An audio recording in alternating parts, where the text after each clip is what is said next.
ኤክስ ተታንሲዮን ምስ ሰይጣን ዝገበረ ውዕል እንታይ እዩ? እቶም ዝሰምዖም ዝነበረ ዝርብሹ ድምፅታት ከ ድቃስ ይኸልዎ ነይሮም ድዮም? ብዛዕባ እቲ ኣብ ሚያሚ ረኺበዮ ዝበሎ ሰይጣን ከ ኤክስ ኣብቲ ናይ ጸልማት ኣምልኾ ህይወቱ ኣሕሊፉ ብምሃቡ እንታይ ኢሉ ነይሩ? ብኸመይ ኸ ምስ መናፍስቲ ዝራኸብ ነይሩ? ናይ ንእስነቱ ትራማ ዝገደፈሉ ገጅፍ በሰላ።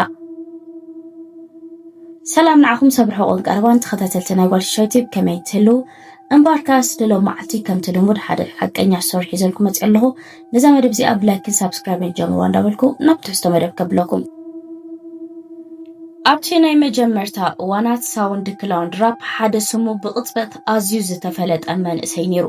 ንሱ ድማ ኤክስ ተታንሲዮን እዩ ነይሩ። ገሊኦም ሰባት ከም ሓደ ሽጉር መንእሰይ ራፐር ገይሮም ክሪእዎ ከለው፣ ካልኦት ድማ ብዛዕባ ስቃዩን ሓዘኑን ስምዒቱን ብቐንዕና ዝዛረብ ሰብ ገይሮም እዮም ዝሪእዎ ነይሮም።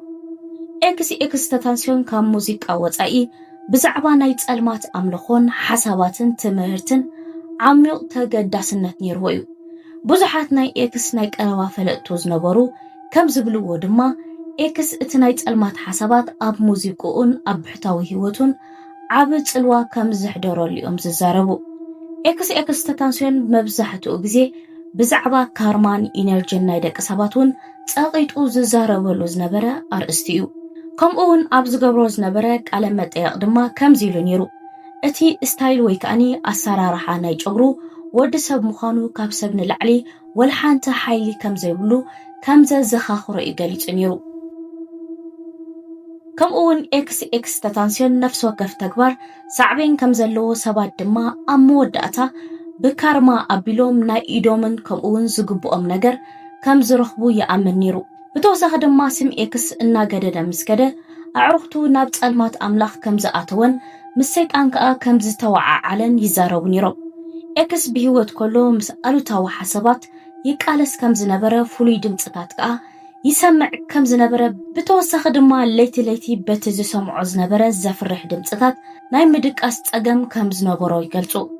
ኤክስ LSD ዝተባሃለ ሓሽሽ ይወስድ ስለ ዝነበረ እዚ ድማ ምስ መናፍስቲ ከም ዘራኽቦ እዩ ዝዛረብ ነይሩ።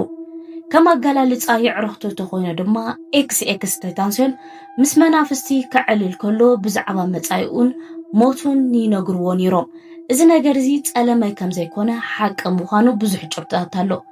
ንሱ ድማ ኤክስ ቅድሚ ሞቱ ኣብ ላይቭ ኣትዩ ብዙሕ ግዜ ከም ዝመውት ወይ ከዓኒ ናይ ሞቱ ነገር ናይ ዜና ሞቱ ብዙሕ ግዜ እዩ ተዛሪቡ። እዚ ዝወስዶ ዝነበረ LSD ዝበሃል ሓሽሽ ከዓ ምስቶም መናፍስቲ ንኽራኸብን ንኽዘራረብን ከም ዝሕግዞ ዝነበረ ከዓ ናይ ቀረባ የዕሩኽቲ እዮም ዝዛረቡ። ብዝኾነ ኣብ ከባቢ 2013 ዓመተ ምህረት ኣብ ሓደ ናይ ፍሎሪዳ ናይ ትሕቲ ዕድመ ቤት ማእሰርቲ ተኣሲሩ ከሎ ኤክስ ምስ ሓደ ስኪ ማስክ ዘስላምፕ ጋድ ዝተባሃለ ራፐር ተላልዩ። ኣይጸንሑን ከዓ ቀልጢፎም ናይ ቀረባ የዕሩኽ ኮይኖም ከይጸንሑ እውን ናይ ኣንደርግራውንድ ራፕ ንምስራሕ ምንቅስቓሳት ጀሚሮም። ኣብ 2016 ዓመተ ምህረት ድማ ብዲላን ተርነር ተባሂሉ ዝፍለጥ ሰብ ይመሓደሩ ነይሮም። ንሱ ድማ ንኤክስ ነታ ሉክ ኣትሚ እትብል ዜማ ወይ ከዓ ደርፊ ንምዝርጋሕ ሓጊዝዎ እዩ። እታ ደርፊ እቲኣ ድማ ቀልጢፋ ኣብ ኢንተርነት ዓባ ዓወት ረኺባ። ንኤክስ ድማ ብቕፅበት እታ ደርፊ እቲኣ ህቡብ ጌራቶ።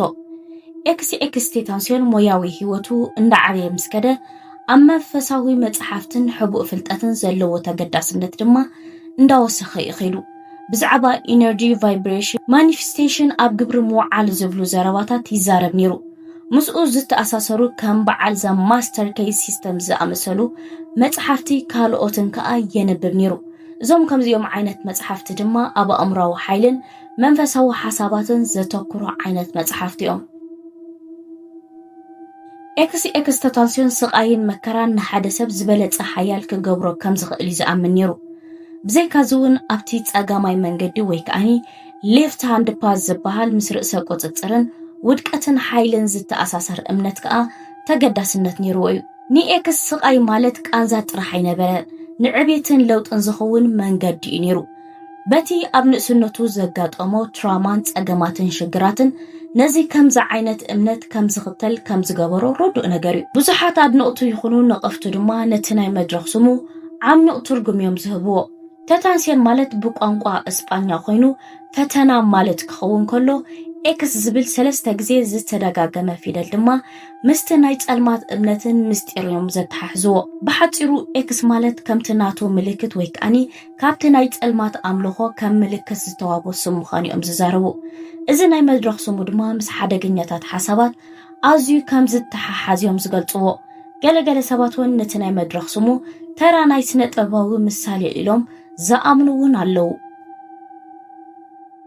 ከምኡውን ሓደ እዋን ኤክስ ተታንስዮን ምስ ብሩኖ ዝተባሃለ ብወረታትን ብውዲትን ዝተኸበበ ሰብ ይነብር ከም ዝነበረ ይነገር እዩ ገለ ካብቶም ኣብቲ ሽዑ ኣብቲ ከባቢ ኤክስ ዝነበሩ ሰባት ከም ዝብልዎ ድማ ብሩኖ ምስ ፍሉያት ስርዓታት ፍሉይ መንፈሳዊ ልማድ ከም ዝነበሩ እዮም ተዛሪቦም ይኹን እምበር እዞም ዝተባህሉ ብዛዕባ ብሩኖ ሓቂ ምዃኑ ዘረጋግጽ ዝተረጋገጸ መርትዖ የለን መብዛሕትኡ ወረታት ካብ ኢንተርኔት ዝተኣከበ እዩ ኤክስ ተታንስዮን ምስ ብሩኖ ምስተፋለጠ ኣብ መንፈሳዊ ጸዓት ናይ ነፍሲ ወከፍ ምትእስሳርን ሕቡኣት ሓይልታትን ዝኣመሰሉ ጉዳያት ዝነበሮ ተገዳስነት ዝያዳ ከም ዝወሰኸ እዩ ዝነገር ቅድሚ ምሞቱ ብዛዕባ ካብ ንቡር ወፃኢ ዝኾኑ ሰብኣዊ ምርዳእ ዝኾኑ ሓይልታት ይዛረብ ከም ዝነበረ ይዕርኽቱ ገልጾም ነቶም ጉጅለ ናይ ኤክስ ብቐረባ ዝፈልጦም ሰባት ከምዚሎም ነይሮም ኣብ ውሽጢ መንበሪ ገዛ ናይ ብሩኖ ተፈጺሞም ዝተባህሉ ዘሰንብዱ ዛንታታት ተዛሪቦም ወይ ከኣኒ ገሊጾም ነይሮም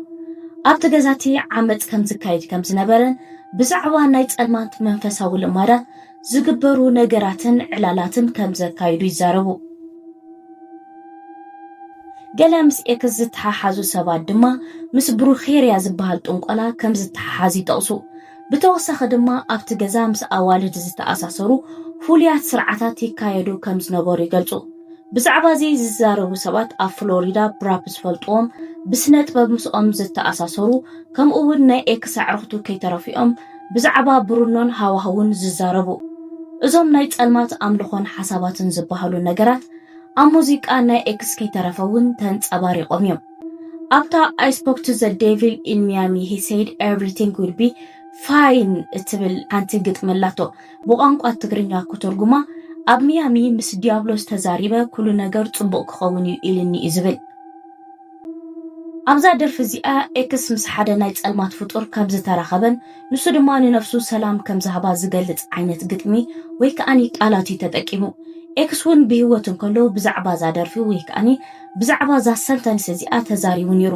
ንመመሰሊት እምበር ቃል በቃላ ኣይትረድእዋ ኢሉ ነይሩ ይኹን እምበር እቲ ግጥምቲ ምስቲ ዘሕልፎ ውልቃዊ ቃልስን እምነቱን ዘንጸባርቕ ዓይነት ግጥሚ እዩ ከምኡውን ኤክስ ብዛዕባ መስቀላዊ መንገድታትን መንፈሳውያን ፍጡራትን ከምኡውን ብዛዕባ ሕቡእ ፍልጠት ናይ ምድላይ ጉዕዞ ይዛረብ ነይሩ ኣብ ዝተፈላለየ እዋናት ንኣድነቕቱ ነፍሰይ ሰይጠያ እኳ እንተበሎም ጸኒሑ ግን ፍልጠትን ዓወትን ንምርካብ ክብል ገለ ክፋላት ናይ ርእሱ ከም ዝሰውአ እዩ ኣነፂሩ ተዛሪቡ ብዙሓት ሰባት ድማ ነዚ ዘረባ ወይ ከኣኒ ነዚ ዝተዛረቦ ብዝተፈላለየ መንገዲ እዮም ተረዲኦሞ ገሊኦም ከም ናይ ሓደ ስነ ጥበባዊ መግለፂ ክሪእዎ ከለዉ ካልኦት ግን ናይ ብሓቂ ሱፐርናቹራል ሓሳባት ከም ዝነበሮን ምስ ሴክሬት ሶሳይቲ ርክብ ከም ዝነበሮም ዝኣምኑ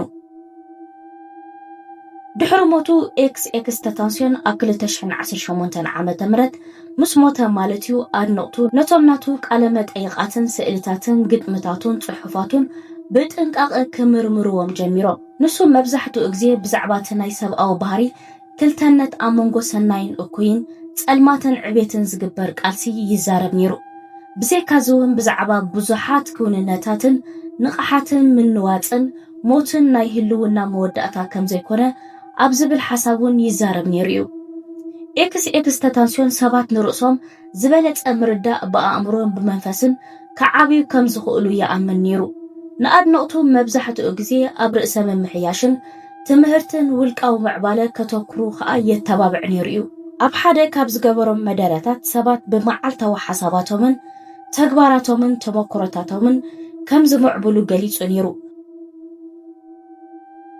ከምኡውን ብዛዕባ እቲ ኤክስ ተታንስዮን ኣብ ቤት ማእሰርቲ ዝገበሮ ጸሎትን ምስጢራዊ ስርዓትን ክንርኢ ኢና Crossroads, darkness, witchcraft, wisdom, and the moon. Please come to me. Please come. እዚ ክሰምዕዎ ዝጸንሕኩም ድምፂ ናይ ኤክስ ተታንስዮን ኣብ ውሽጢ ቤት ማእሰርቲ ሚያሚ ከሎ ዝተቐርጸ ናይ ቴሌፎን ቅዳሕ ድምፂ እዩ ዝበሃል ኣብቲ ቅዳሕ ድምፂ ድማ ምስ ጥንቆላን ጸልማትን መስቀላዊ መንገድን ጥበብን ሞትን ዝተተሓሓዘ ኣምልኾ ዝተኣሳሰር ጸሎት ይዘንብብ ነይሩ። ኣብቲ እዋን እቲ ኤክስ ተታንስዮን ወዲ 18 ዓመት ጥራሕ ነይሩ።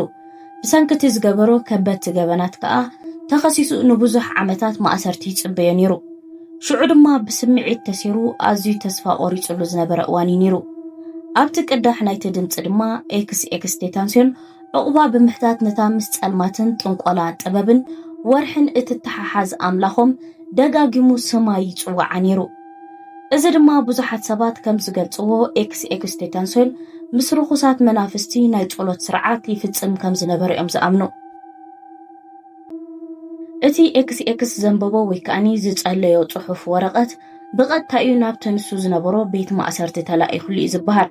ንሱም ድማ ነቲ ዝተጻሕፈሉ ወይ ከዓኒ ዝተላእኸሉ ጽሑፍ ሒዙ ኣብቲ ናይቲ ቤት ማእሰርቲ ናይ ቴሌፎን ክፍሊ ብምዃን ብቴሌፎን ዓው እንዳበለ ይንቢብዎ። እታ ኣብቲ ኤክስ ዘንብቦ ዝነበረ ጽሑፍ ተጠቒሳ ዘላ ኣካል ከዓ መብዛሕትኡ ግዜ ምስ ጥንታዊ ናይ ግሪክ ኣፈ ታሪክ ዘተተሓሓዘት እያ። ንሳ ኣብ ፍሉጣት ናይ ቀደም ዛንታታት ንሳ ምስ መስቀላዊ መንገድታትን ጥንቆላን ኣብ ናይ ሌቲ ዓለም ዘለዉ መናፍስትን ዝተተሓሓዘት ኣምላኾም ምዃና እዩ ዝግለጽ። ኣብ ጥንታዊ እዋናት መስቀላዊ መንገድታት ማለት ህያዋንን መናፍስትን ዝረኸብሉ ምስጢራዊ ቦታኦም ከም ዝነበረ እዩ ዝእመን። ሰባት ድማ ዕቑባን መምርሒ ወይ ከዓኒ ሓይሊ ንምርካብ ኣብዞም ቦታታት እዚኦም እንዳኸዱ ግብሪ ይኽግብሩ ወይ ከዓኒ የቐምጡ ነይሮም። እታ ኣምላኾም ምስ ጥንቆላን ጸልማትን ምስ ምዉታን ብምዝራቡን ዝተተሓሓዘት ነበረት። ኣብቲ ተባሂሉ ዘሎ ጸሎት ናይ ኤክስ ድማ ኣብ ቤት ማእሰርቲ ኮይኑ ሓገዝ ወይ ከዓኒ ዕቑባ ብምሕታት ንነፍሱ ንሓዋሩ ኣሕሊፉ ከም ዝሃባ እዩ ዝዛረብ ነይሩ። ኣብ ናይ ጸልማት ዓለም እዚ ነገር እዚ ኣዝዩ ልሙድ ነገር እዩ። ሓደ ነገር እንተደኣ ሓቲቶም ኣብ ክንድኡ ከዓ ካልእ ነገር ናቶም ዝኾነ የሕሊፎም እዮም ዝህቡ። ኣብቲ ኤክስ ተታንስዮን ዝገብሮ ዝነበረ ጸሎት ከምኡ ይኹን እንዳበለ ወይ ከዓኒ ደጋጊሙ ዝብላ ዝነበረት ሓረግ ነይራ። ንሳ ከዓ ከምዛ ክነግረኩም ፀናሕኩ። እዚ ማለት ድማ ኩሉ ግዜ ኣብ መወዳእታ ጸሎት ኣሜን ከም ምባል ወይ ከዓኒ ንሕና ከምዚ ኣሜን ኢልና ኣብ መወዳእታ ጸሎትና ንፍጽም፣ ንሳቶም ከዓ ከምኡ እንዳበሉ ነቲ ቃልቲ ይጥቀሙሉ ነይሮም። ብዙሓት ኣድነቕቲ ናይ ኤክስ ከዓ በዚ ጉዳይ እዚ ከም ዝብልዎ ድማ ኤክስ ተታንስዮን ካብ ፍልስፍና ወይ ከዓኒ ካብ ናይ ጸልማት ሓሳባት ካብ ምምርማር ሓሊፉ ኣብ ምስጢራዊ ልማዳትን መንፈሳዊ ፈተናታትን ኣዕሚቑ ኢዱ ከም ዘእተወኦም ዝገልጹ ወይ ከዓኒ ዝኣምኑ። ኤክስ ኣብቲ ቤት ማእሰርቲ ከሎ 200 ዝተፈላለየ ናይ 16 ሰዓታት ዝኸውን ናይ ቴሌፎን ዝርርብ ኣካይዱ ነይሩ። እቲ ሓደ ካብኡ ድማ ምስ ጥንቆላ ዝተሓሓዝ ዝገበሮ ጸሎት እዩ ነይሩ። እዚ ጸሎት እዚ ድማ ኤክስ ብሃንደበት ዝተዛረቦ ዘይኮነ ከይተኣሰሮ ከለውን ኣብቲ እምነት እቲ ከም ዝነበረ እዩ ዝግለጽ። ኣብቲ ዳብል ኤክስኤል ፍሬሽማን ሳይፐር ዝገበሮ ምርኢት እውን ኤክስ ኣብ ግጥምታቱ ነፍሱ ንሰይጣን ብዛዕባ ምሻጡ ዝገልጽ ሓሳባት ጠቒሱ ነይሩ። ጸኒሑ እውን ኣብ ሓደ ቃለ መጠይቕ ዲጄ ኣካዳሚክስ ብዛዕባ እቲ ጸልማት እምነት ምስ ሓተቶ ኤክስ ንመንእሰያትን ነንደቕቱን ናብ ጸልማት መንገዲ ከይተባብዖም ብምስጋእ ዝያዳ መብርሂ ካብ መሃብ ተቖጢቡ። ብዓብኡ እውን ሙዚቃታቱ ነዞም ፍኖታታት ዘንጸባርቕ እዮም ነይሮም። እታ ባድ ቫይብስ ፎር ኤቨር እትብል ደርፉ እውን ምስቲ ናይ ቤት ማእሰርቲ ዝገበሮ ጸሎት ዝተተሓሓዘት እያ። ብዝኾነ ኤክስ ድሕሪ ኣዋርሕ ካብቲ ቤት ማእሰርቲ ብመጋቢት 26 2017 ብዋሕስ ምስ ወፀ ሞያዊ ህይወቱ ብነህሪ ዓብዩ። እታ 17 እትብል ኣልቡምኡ ኣብ ቢሊቦርድ ሰሌዳታት ላዕለዋይ ደረጃ ሒዛትሉ። ንሱ እውን ብዙሕ ናይ ስራሕ ውዕላት ረኺቡ፣ ከምኡ እውን ናይ ኮንሰርት ምድላው ፍቓዳት እውን ረኺቡ። እዚ ድማ ድሕርታ ናይ ቴሌፎን ዝርርብ ኣብ ቤት ማእሰርቲ ዝገበራ እዩ ህይወቱ ሙሉእ ብሙሉእ ተቐይሩ። ይኹን እምበር ናይ ኤክስ ተታንስዮን ህይወት ሓፀርያ ነይራ። ድሕርታ ናይ ቴሌፎን ዝርርብ ዝጸንሓ ህይወት 2 ዓመት ጥራሓ ነይራ። ብሰነ 18 2018 ኤክስ ተታንስዮን ኣብ ዲርፊልድ ቢች ወዲ 20 ዓመት ጥራሕ ከሎ ብጢት ተሃሪሙ ሞይቱ። ብተወሳኺ ድማ ኤክስ ተታንስዮን ቅድሚ መማቱ ኣብ ኢንስታግራም ላይቭ ብዛዕባ ሞቱ ብግልጽ ተዛሪቡ ነይሩ። ኣነ ሳክሪፋይ እንተደኣ ኮይነ ሚልዮናት ቆልዑ ክድሕኒኦም ጽቡቕ ህይወት ክመርሑ ተስፋ ይገብር ኢሉ ተዛሪቡ ነይሩ። እቲ ዝገርም ነገር ኣፍታ ዝተዛረባ ላይቭ ቪድዮ ከዓ እንተ ሞይተ ዝብል ቃል ኣይኮነን ተጠቂሙ፣ እንተደኣ መስዋዕቲ ተኾይነ ወይ ከዓኒ ሳክሪፋይ እንተደኣ ኮይነ ዝብል ቃል ተጠቂሙ። እዚ ድማ ንብዙሓት ሰባት ኣዛሪቡ ነይሩ እዩ። ኤክስ ካብ መሬት ተላዕሉ ብዛዕባ ሳክሪፋይስ ኣይዛረብኒ፣ ሞቱ ድማ ምስ ሳክሪፋይስ ኢሉ ከተሓሕዞ ይክእልኒ።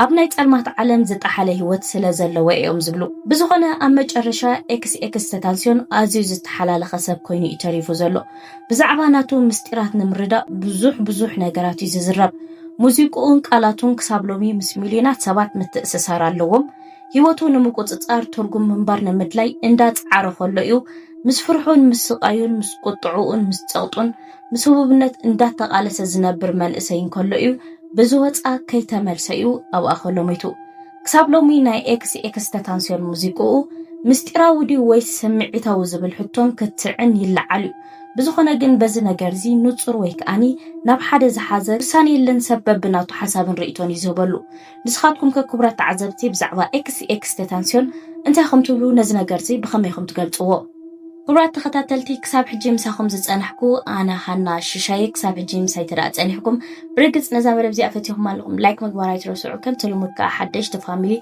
كمون سابسكرايب زي قبلكم تراليكم سابسكرايب مقباراي ترسعو هانات زخونا حساب رئيتهم زلوكم كأبت زتلام دمالكعو بجوا زخونا من قدي حسابكم رئيتهم أبوتاكم انتحف لهم أنا ون حساباتكم كمل لسئية أبزمت بخال مدبي رخبنا تسنايو تطعم معهم دك عبيتي مرة فوتوكم باي